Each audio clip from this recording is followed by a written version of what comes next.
नमस्कार, मेरा नाम है अभिषेक और आप देख रहे हैं सीकर संदेश। आज हम बात कर रहे हैं डॉक्टर विकास पावरिया जी से, जो कि हैं असिस्टेंट प्रोफेसर जोधपुर यूनिवर्सिटी के अंदर एज ए एग्रीकल्चर इकोनॉमिक्स के अंदर। और ये आज हमें बताने वाले हैं कि आज के परिप्रेक्ष्य में देखें, भारत के परिप्रेक्ष्य में देखें तो खेती और किसान की क्या परिस्थिति है और किस तरीके से जो किसान है किस तरीके से स्मार्टर वे के अंदर खेती कर सकता है, किस तरीके से वो और आगे बढ़ सकता है, किस तरीके से जो परेशानी है वो झेल रहा है, किस तरह से उनसे उबर सकता है। तो विकास जी, कैसे हैं आप? जी बहुत बढ़िया। और आज सिक्कर संदेश के साथ हूँ तो और भी अच्छा लग रहा है। और इस ग्रामीण परिवेश के अंदर जब भी फार्मर्स की बात आती है तो हम तो खुद फार्मर्स की फैमिली से बिलोंग करते हैं, इसीलिए अच्छा लगता है कि जब ऐसे मुद्दों पे बात चलती है तो आज आपने बहुत अच्छा मुहिम छेड़ा है, उसके लिए आभारी हूँ सिक्कर संदेश का। तो विकास जी, चर्चा शुरू करते हुए अगर अगर मैं ये कहूं कि अगर अभी वर्तमान परिस्थिति को देखें तो खेती और किसान की क्या परिस्थिति है भारत में? देखिए, किसान है जो अपनी एग्रीकल्चर की जीडीपी की अगर भारत की बात करें तो लगभग 15.8% के करीब एग्रीकल्चर की जीडीपी योगदान करती है। लेकिन जो लाइवलीहुड है किसान की, लगभग 58% के करीब पीपल है जो इससे ही अपना रोजी रोटी कमा रहे हैं। तो कहीं ना कहीं ये मिसमैच हो रहा है कि किसान अप टू मार्क नहीं पहुंच पा रहा है, वो जो भी उत्पाद कर रहा है वो उसको रिम्यूनरेशन नहीं दे पा रहा है, या फिर किसान की जो भी हालत जो अपने को देखने को मिल रही है, रोज अखबारों में भी अपन देखते हैं, तो वो हालत कहीं ना कहीं उजागर करती है कि अभी भी किसान है जो उतना प्रगति नहीं कर पाया है। क्योंकि जैसे हम देखें कि 1950 के अंदर लगभग 57 मिलियन टन के करीब अपना फूड प्रोडक्शन था। अच्छी बात यह है कि चलो अपन ने अभी 285 मिलियन टन का भी आंकड़ा छू लिया।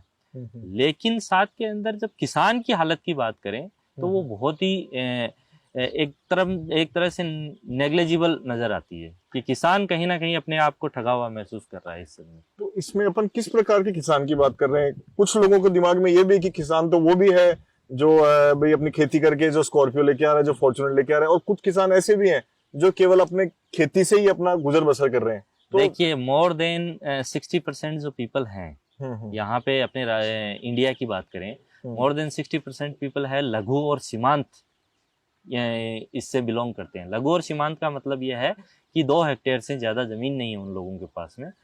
तो जब ऐसी कंडीशन आती है तो फिर वहां पे किसान स्कॉर्पियो नहीं अफोर्ड कर सकता। वो तभी इन सब चीज के अंदर कर सकता है जब कोई नवाचार को अपनाए, न्यू प्रैक्टिसेस को अपनाए, जैसे कि सोलर पंप है, जैसे कि ग्रीन हाउसेज हैं।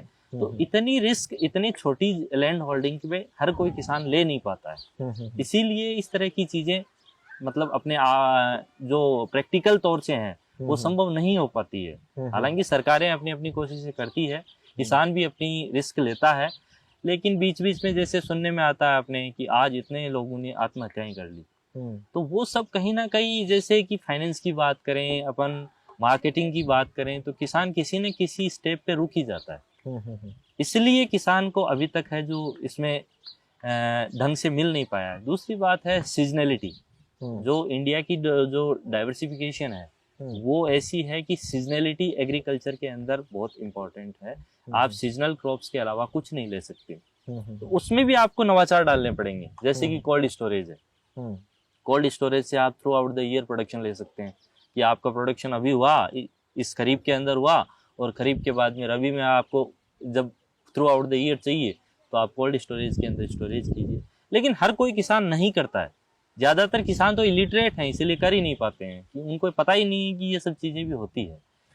तो जब आप बात कर रहे हैं कि ज्यादातर किसान ऐसे हैं जो 2 हेक्टेयर से कम के अंदर खेती कर रहे हैं, तो मतलब सरकार का, मैं मानता हूं कि बिल्कुल विचार होगा ऐसे किसानों के प्रति कि कुछ ना कुछ प्लानिंग डेफिनेटली होगी उन लोगों के लिए। तो ऐसी कोई पर्टिकुलर प्लानिंग है जो उस तरह के किसान को पता होनी चाहिए और वो शायद अभी भी उसको उतनी जानकारी नहीं है? देखिए, ये तो है ही, सरकार तो हर एक ग्राउंड रियलिटी पे काम करती है। देश का नीति आयोग है, थिंक टैंक है, वो हर टाइम है जो किसानों और जो भी एजेंसीज हैं इंडिया के अंदर उन सब के लिए एक रोड मैप बनाता है। लेकिन साथ के अंदर जैसे अपन ने देखा होगा कि कुछ पॉलिटिकल एजेंडा भी हर पार्टी के होते हैं। तो जैसे किसान सम्मान निधि है, छोटे किसान हैं उनको है जो 6,000 रुपये सरकार के द्वारा दिए जाते हैं साल के। तो उस तरह की जो स्कीम्स चल रही है उन सब से मुझे तो नहीं लगता कि एक जो किसान है 2 हेक्टेयर की जमीन लेके बैठा है 6,000 में 4 लोगों का परिवार पाल पाएगा। उसकी बजाय कहीं ना कहीं सरकार जो रोड मैप तैयार कर रही है, जैसे कि खेत तलाई बनाने का भी काम है, जैसे राजस्थान सरकार में हो रहा है, वाटर हौज है, इस तरह का भी सिस्टम बहुत अच्छा चल रहा है जो बहुत ही ज्यादा सक्सेसफुल है। कुछ इनोवेटिव प्रैक्टिसेस के लिए फार्मर्स को है जो प्रशिक्षण दिए जाएं, जो ब्लॉक लेवल पे अभी चल रहे हैं। तो इस तरह के एजेंडाज जब आएंगे ग्राउंड रियलिटी पे और फार्मर उनमें इन्वॉल्व होगा तभी चीजें जाके सक्सेस होंगी। जब नवाचार की बात कर रहे हैं तो पिछले इंटरव्यू में हम संदीप जी से मिले थे जो कि पिपराली में स्थित अपना नेक्स्ट जेन ऑर्गेनिक फार्म चला रहे हैं जी। तो ऑर्गेनिक फार्मिंग की बात करें तो वो कितना प्रैक्टिकल है, जो अभी जो किसान जो छोटे रूप में कर रहे हैं उनके लिए कितना प्रैक्टिकल है और वो कितना इससे और वो बढ़ोतरी कर सकते हैं अपनी मतलब इनकम के अंदर? देखिए कहीं ना कहीं ये एक मिथ्या छिपी हुई है जिसके अंदर लोग बाग कहते हैं कि हम बिना है जो रसायन के खेती नहीं कर सकते। ऐसा नहीं है बिल्कुल भी।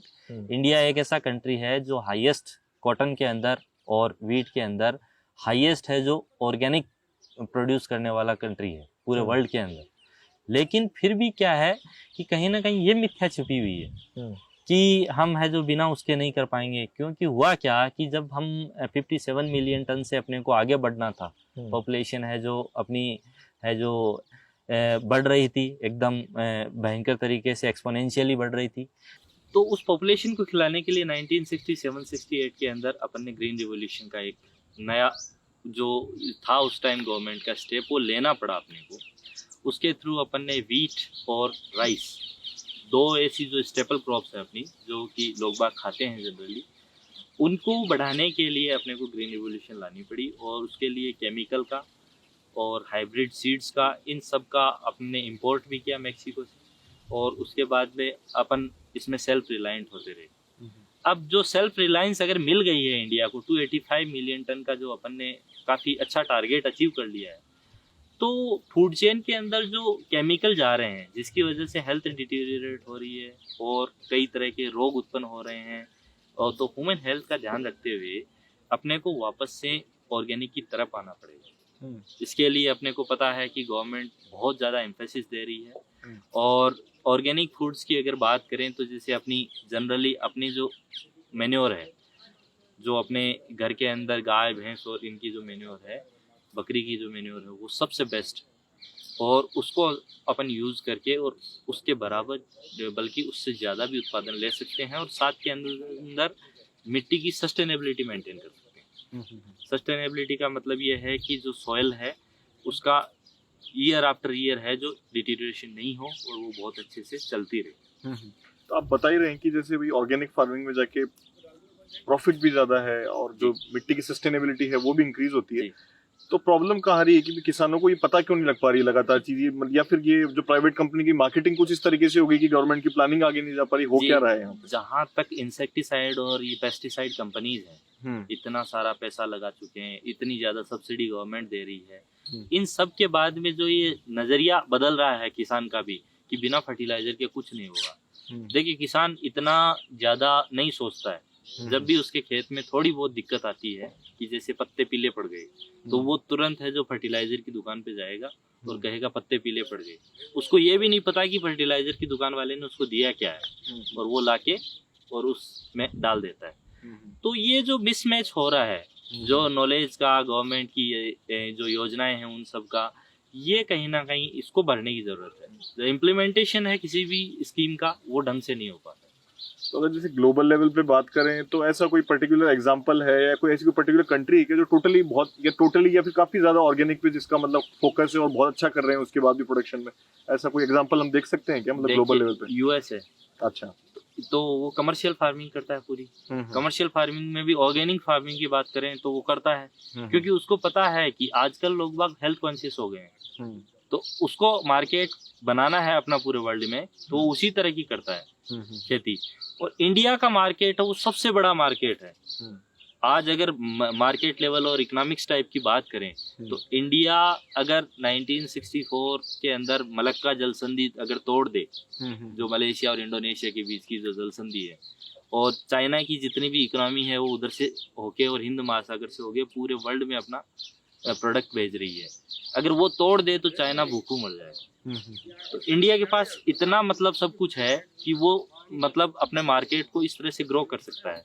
लेकिन यूएस और ये सब कमर्शियलाइज हो चुके हैं और इंडिया को भी होना बाकी है। और इसी के लिए जो देखते हैं अपन कि 1991 के अंदर एलपीजी की पॉलिसी आई, लिबरलाइजेशन, प्राइवेटाइजेशन, ग्लोबलाइजेशन, उसके थ्रू एफडीआई का इन्वेस्टमेंट हुआ, प्रत्यक्ष जो निवेश हुआ था, तो वो सब इसमें कारगर साबित होंगे। हालांकि उसमें कई एजेंसीज ऐसा भी कह रहे हैं कि यहाँ के जो छोटे लोग हैं वो मारे जाएंगे, लेकिन अगर उसमें कहीं ना कहीं अगर गवर्नमेंट साथ में छोटे और मझले जो फार्मर्स हैं उनका अगर सोचेगी कि वहां से बाईबैक की पॉलिसी लाएगी, जैसा कि कर भी रखा है कि 30% प्रोडक्ट्स है वो आपको लोकल एजेंसी से लेना पड़ेगा, चाहे एफडीआई आप 100% रखो, तो उन सब के अंदर कहीं ना कहीं वो रिकॉर्ड अचीव होगा वापस से। अभी कुछ समय पहले आप बात कर रहे थे कि कोल्ड स्टोरेज की स्कीम्स और सारी सब चीजें, जैसे जिस गांव में अपन बैठे रशीदपुरा है, यहाँ पे प्याज का उत्पादन काफी अच्छा है जी, लेकिन जितनी मेरी समझ है यहाँ पर मतलब उतना कोल्ड स्टोरेज की कोई फैसिलिटी अवेलेबल नहीं है। जी नहीं है। और इसके लिए जैसे कई बार हम लोग भी मित्र मंडली में बैठते हैं तो यही सुनने में आता है कि कोल्ड स्टोरेज क्यों न बना लिया जाए। कोल्ड स्टोरेज के लिए इम्पोर्टेंट चीज ये है कि एक तो इन्वेस्टमेंट बहुत ज्यादा है, तो हर कोई फार्मर अफोर्ड नहीं कर पाता है। कुछ एजेंसी जो लगाना चाहती है तो उसमें जो नियम कानून कायदे हैं वो कहीं ना कहीं आड़े आ जाते हैं। लेकिन मैं आपको बता दूं कि अभी अभी राजस्थान ने नई एक्सपोर्ट पॉलिसी रिलीज की है 2019 में दिसंबर में।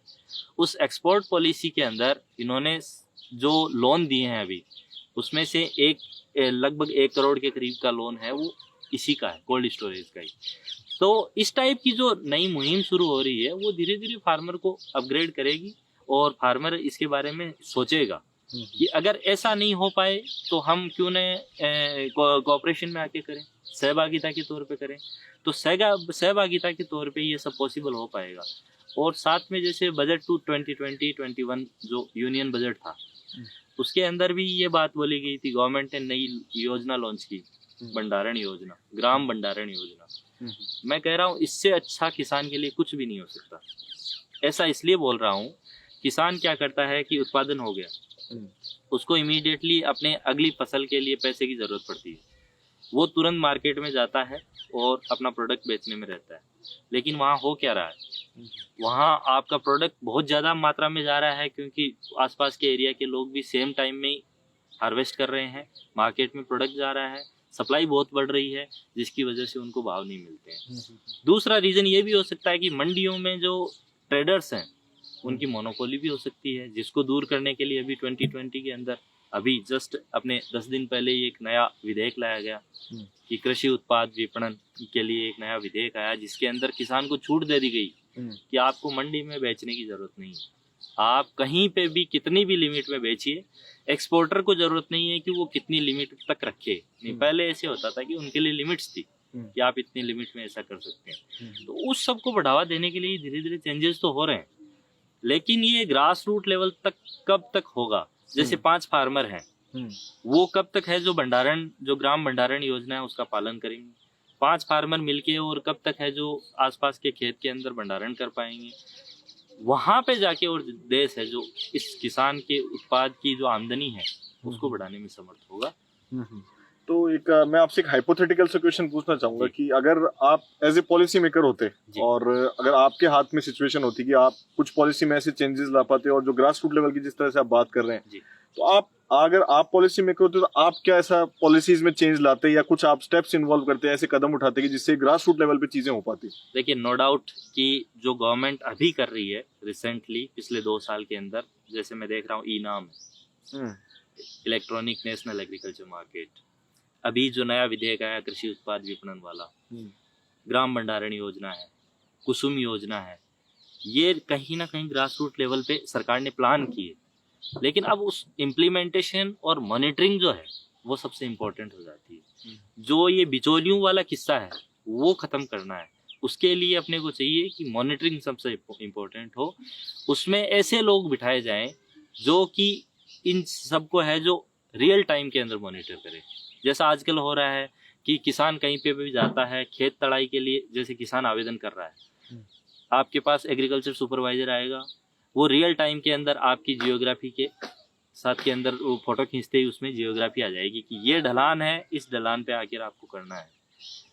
तो वो जब जो ये सब चीज़ें हो रही है डिजिटाइजेशन की, जो ये सही डायरेक्शन के अंदर चीज़ें हो रही है, तो ये कहीं ना कहीं है जो ऐसा करेगी। और मैं अगर पॉलिसी मेकर होता तो इन सब योजनाओं के इम्प्लीमेंटेशन और मॉनिटरिंग के बारे में ज़्यादा इम्पोर्टेंट सोचता, और जैसा सरकार कर भी रही है। तो ये एक अच्छी चीज़ है कि इन सब योजनाओं के अंदर फार्मर धीरे धीरे गेन कर रहा है। जैसे अपन देख रहे हैं रशीदपुरा गांव में ही बैठे हैं, तो यहाँ पे भी अपन देख रहे हैं कि सोलर पैनल्स लगे हुए हैं। तो सोलर पैनल्स और ये सब क्या है, ये सरकार का ये है कि छोटे से छोटा किसान जो कुसुम योजना से जुड़ना चाहता है, उस योजना के थ्रू वो कोई ना कोई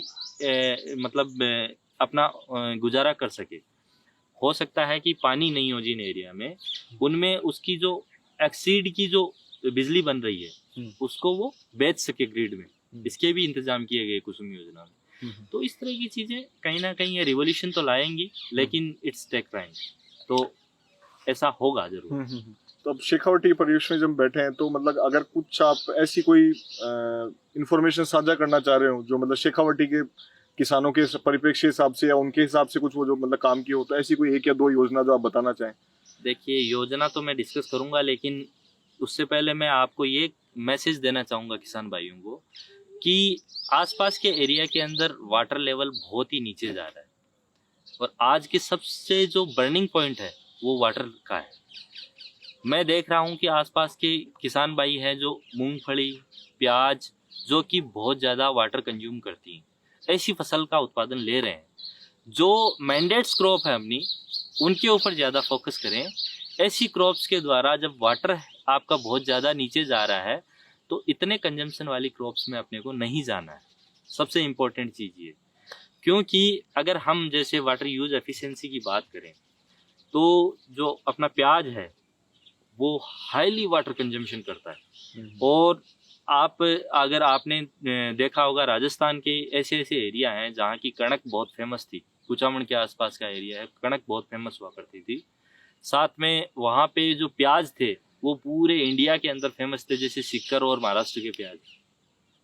लेकिन हुआ क्या, आज उस एरिया के अंदर कहीं पे भी आपको पानी नहीं मिलेगा, पीने के पानी की दिक्कत आ गई। तो ऐसा यहाँ पे भी अपने इस एरिया के अंदर भी सिक्कर के लिए स्पेशली ऐसा है कि कहीं ना कहीं जो शिफ्टिंग पैराडिज्म शिफ्टिंग का जो टाइम है वो आ गया है। किसान को जो मैंडेट क्रॉप्स हैं जो कि वाटर के लेवल को साथ में लेके चले, उन्हीं के ऊपर काम करना है, वाटर रिचार्ज के ऊपर ध्यान दे।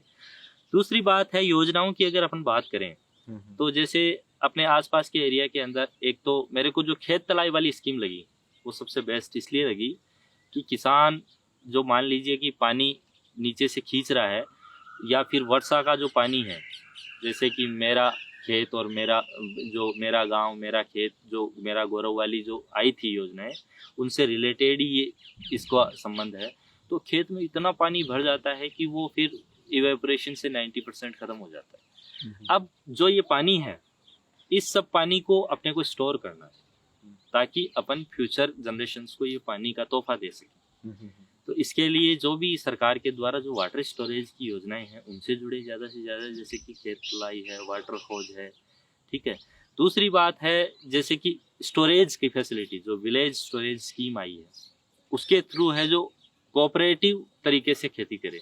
5-4 किसान है जो आपस के अंदर कोऑपरेशन में आके काम करें, जिससे क्या होगा कि उनके उत्पाद को वो जितना भी भंडारण करेंगे उनमें उनके चार्जेस आपस में बट जाएंगे, जिससे उनको रिम्यूनरेशन होगा और बर्डन नहीं आएगा किसी पे भी। तीसरी बात यह है कि जो किसान मान लीजिए कि बहुत ही कम भूमि है और आसपास के एरिया में मान लीजिए कहीं पानी नहीं है, तो जैसे कुसुम योजना है वैसी योजना का फायदा ले सकता है कि भाई आपने लगा लिया पैनल, पैनल लगाने के बाद में आपकी जो एक्सिड जो बिजली बन रही है ग्रिड में बेचिए, साथ के अंदर उससे आप अपना खेती का जो भी है वो गुजारा कर सकते हैं। तो इन सब योजनाओं के द्वारा एक सबसे important electronic national agriculture market, जो वन नेशन वन मार्केट 2016 के अंदर प्राइम मिनिस्टर मोदी ने ये लॉन्च की थी। तब ऐसे लगता था लोग बाग इसका विरोध कर रहे थे, लेकिन as being of an economist मैं हमेशा यही सजेस्ट करूंगा कि लोग बाग ऐसी योजनाओं की तरफ अग्रसर हो। इससे क्या होगा कि आपके जो मध्यस्थ हैं, जो बिचौलिए हैं, वो दूर होंगे धीरे धीरे। इससे क्या होगा, जैसे आपको अगर उसका नॉलेज है तो आप ये पता कर पाएंगे कि आज सुमेरपुर की मंडी में क्या भाव है, आज है जो ऊंजा मंडी गुजरात है उसमें क्या भाव है।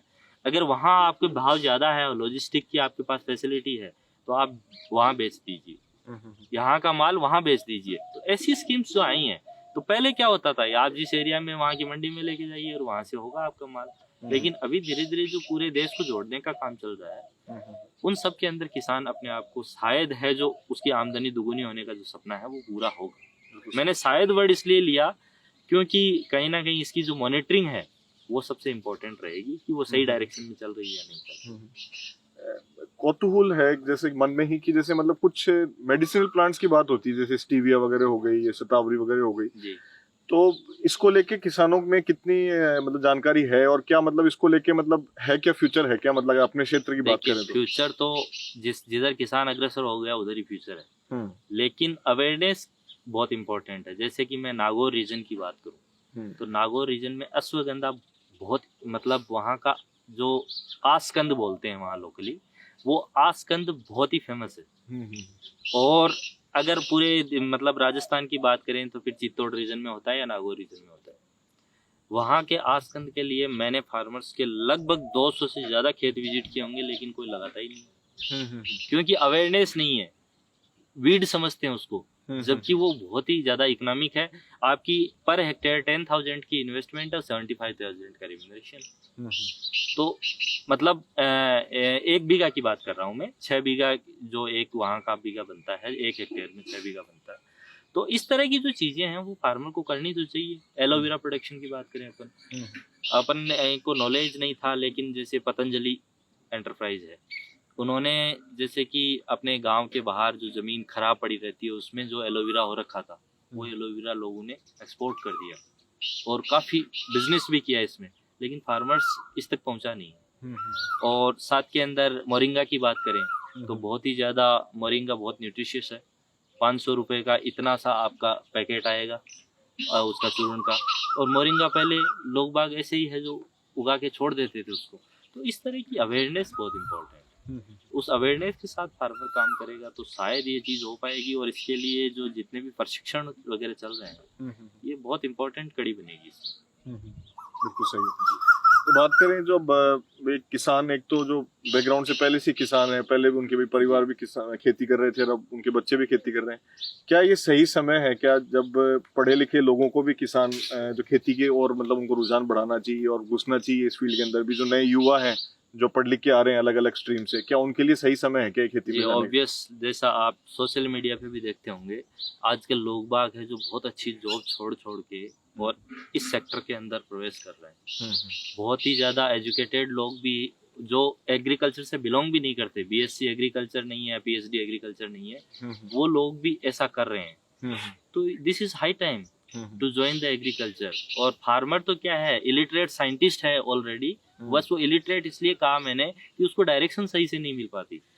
बाकी वो एक साइंटिस्ट से बेहतर जानता है क्योंकि प्रैक्टिकली वो सब कुछ फील्ड में कर रहा है। बाकी लोग किताबों में पढ़ते हैं। तो फार्मर तो सब कुछ जानता है, तो उसको भी ये डायरेक्शन मिल जाए तो मजा आ जाए। और जो साथ में पढ़ के और जा रहा है और फार्मर बैकग्राउंड से भी है और नहीं भी है, तब भी उसको उस एरिया में एंटर करना चाहिए। क्योंकि कोविड-19 जैसी पैंडेमिक में अपन ने देख लिया, सब कुछ रुक गया था, लेकिन एक एग्रीकल्चर नहीं रुकी। कभी भी एग्रीकल्चर वेट नहीं कर सकती। पंडित नेहरू ने भी कहा था कि एग्रीकल्चर कांट वेट। क्यों नहीं कर सकती? क्योंकि इसकी जो टाइमिंग है वो फिक्स है। तो जैसे पैंडेमिक जैसी सिचुएशन में ये सब कुछ चीज है, तो ये सोचने का टाइम है कि इससे जो पढ़ा लिखा युवा है वो जुड़े और ज्यादा से ज्यादा है जो आमदनी को बढ़ाने के लिए प्रयासरत हो। बिल्कुल सही। तो विकास जी, आपसे बात करके बहुत ही ज़्यादा अच्छा लगा और अब आपके लिए प्लेटफॉर्म बिल्कुल पूरे तरह से खुला है। अगर ऐसी कोई आप जानकारी है जो आपको लगता है कि और साझा करनी चाहिए या आप साझा करना चाहते हैं, तो आपके इस प्लेटफॉर्म के माध्यम से, सीकर संदेश के माध्यम से आप बिल्कुल खुला है। मैं आज सीकर संदेश के साथ जुड़ा, उसके लिए मैं उसका बहुत बहुत आभारी हूँ। किसान साथियों से सभी से यही कहना चाहूँगा कि जैसे कि हम सब भी किसान परिवार से बिलोंग करते हैं, सरकार की जितनी भी योजनाएं हैं उनके साथ में बढ़ चढ़ के हिस्सा लें। साथ के अंदर मैं आपको यही कहना चाहूँगा कि जो सरकार की जो स्कीम्स तो हैं ही, साथ में जो रैशनल होके सोचें कि क्या ये है जो पर्यावरण के लिए सही है या नहीं है, क्या मैं जो ये कर रहा हूँ वो सही है कि नहीं है। आपको उत्पाद का पैसा सही नहीं मिल रहा है या कोई माल प्रैक्टिसेस नज़र आ रही हैं, तो उसके लिए आप है जो जहाँ पे भी शिकायत वगैरह होती है वहाँ शिकायत करें। और इन सब जो ये पुरानी परंपरा चली आ रही थी कि बीच के बिचौलिए ही सब कुछ ट्रेडिंग कर लेते थे, उन सबको हटा के इनाम वगैरह जैसी योजनाओं से जुड़े, ग्राम भंडारण योजनाओं जैसी योजनाओं से जुड़े, तभी आप अपने आप को समृद्ध महसूस कर पाएंगे। और साथ के अंदर सरकार जो ग्राउंड रियलिटी के ऊपर नीति आयोग के साथ मिलकर जो काम कर रही है, उन सब के अंदर तो ये अवश्य ही मेरे को देखने में आ रहा है कि ऐसी पेंडेमिक शायद अपने को कभी देखने को नहीं मिलेगी आगे, ऐसी हम आशा करते हैं। और एग्रीकल्चर है जो दिनों दिन उत्तरोत्तर है जो प्रॉस्परस ही होगी। धन्यवाद।